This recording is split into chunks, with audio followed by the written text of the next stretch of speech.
Dear Dairy. Thursday. Took me a minute because normally we would have done our Star Citizen podcast today, but because PAX East is going on right now,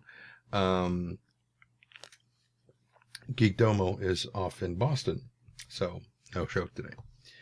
But we'll still be doing the Star Citizen Base Radio tomorrow, where we will be giving away on the show a constellation. That's what I was about to say, an Idris. It's not an Idris. That's not what we're giving away. It's a constellation. And, yeah, it's going to be a pretty big shoe. I've been playing a bit of ESO, as some of you may have heard. I tweeted earlier today a picture, a composite of my main character, who's a Khajiit named Metalif the Attentive. He's a sorcerer, but he uses a bow, and he loves to cook.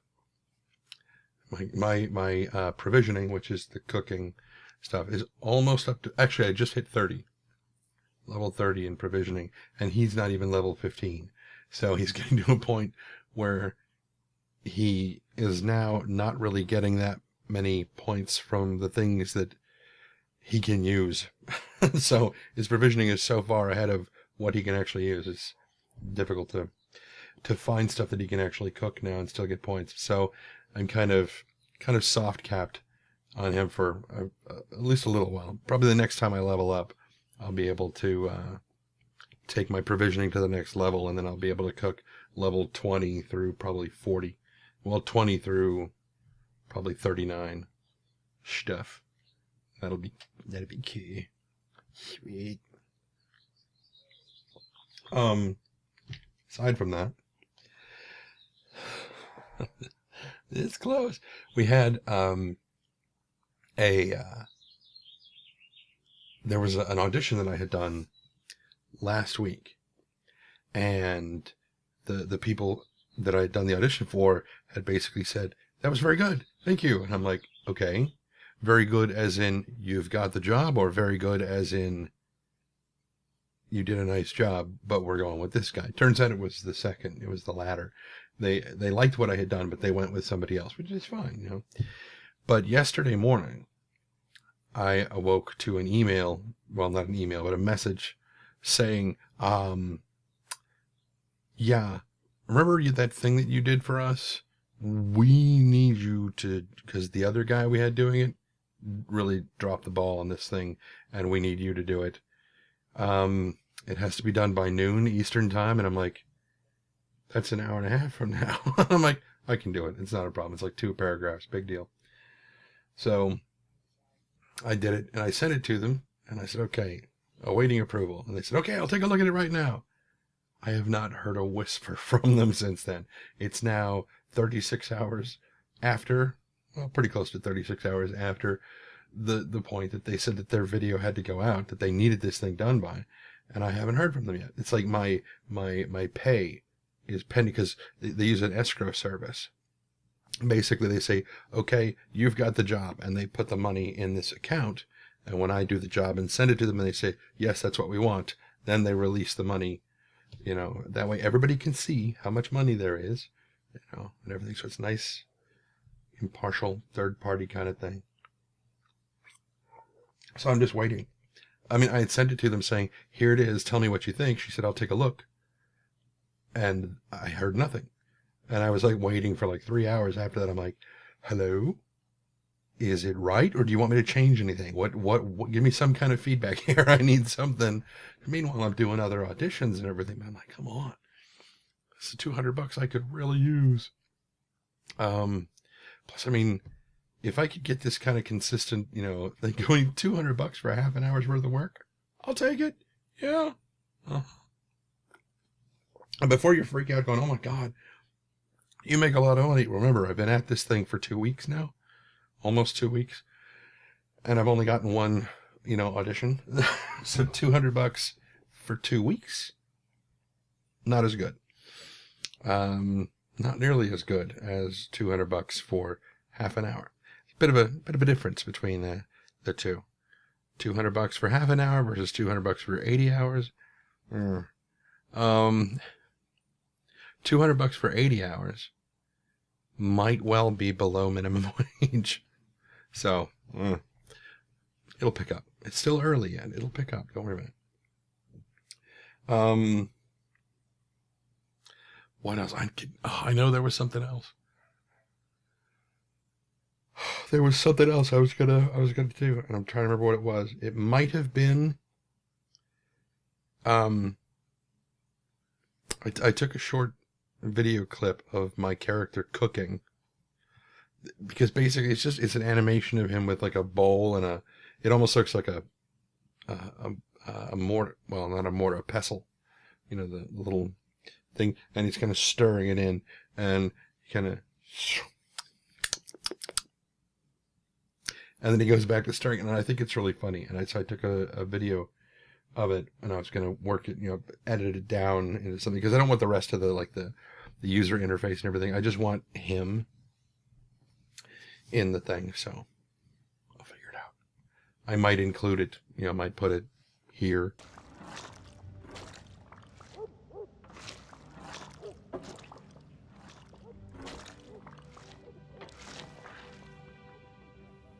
After it's, run its course, then just kind of, off it goes. Something. I don't know. I'll figure it out. Anyway, I was certain. Tangent here. I went to Subway today, and I got I like their tuna fish sandwiches. They're really good. I get the 9-grain honey oat things. And what I do is, since they cut the sandwich in half, I'll have like half the sandwich, and I'll put the other half away, and I'll eat it later. And I usually buy 2 sandwiches. I buy tuna fish and usually the cold cut combo. But the reason that I buy those 2 in particular, A, I like them, and B, I eat half of the tuna fish sandwich now. I eat the other half a couple of hours later, and then I know the cold cut combo will be fine if I leave it on my desk overnight, and then I can have half of it for breakfast and then half of it for lunch. Well, so what wound up happening, I get back, because I'd never tried they had this new variant on their tuna fish sandwich, which is it has a spicy sauce on it. And I was like, yeah, I'll give that a shot. I like tuna and spicy stuff. That's fine. So I get it home, and I unwrap it, and I'm sitting here, and I'm eating it. And I was like, wow, that's really, really tasty, because I got it with pepper jack just to step it up just a little bit more. And the next thing I know, I've eaten the whole thing. And I'm like, oh my God, I did not mean to do that. I mean, it was really, really tasty. So kudos to you, Subway, for making a sandwich that is so tasty that I forgot to stop eating it. Bad on you, Tren, for not paying more attention. Now, I'm like, getting that logy kind of, right after Thanksgiving, dinner thing. Oh, I don't want to do anything. However, in my defense, we did walk to Subway and back. So there's my exercise. I'm not going to say my exercise for the day, because that was not my exercise for the day. I got the rest of my exercise earlier when I was doing some sit-ups, but I was doing them in bed, just because we have hardwood floors here and it's a little bit rough on the tailbone.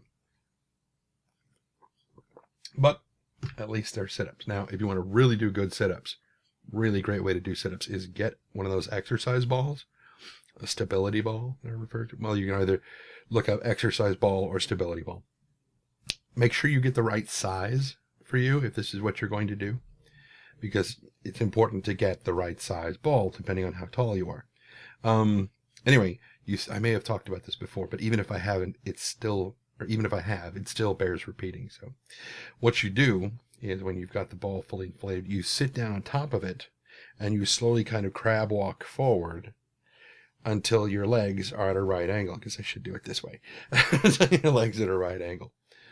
And you'll be kind of sitting on the forward third of the ball. You'll like be sitting like right here instead of up here, right? You'll be sitting on this side, kind of inward that way. Um, and if you're tempted to get one to use as a chair at the office or whatever, or at home at your computer desk, definitely do so. They work very, very well.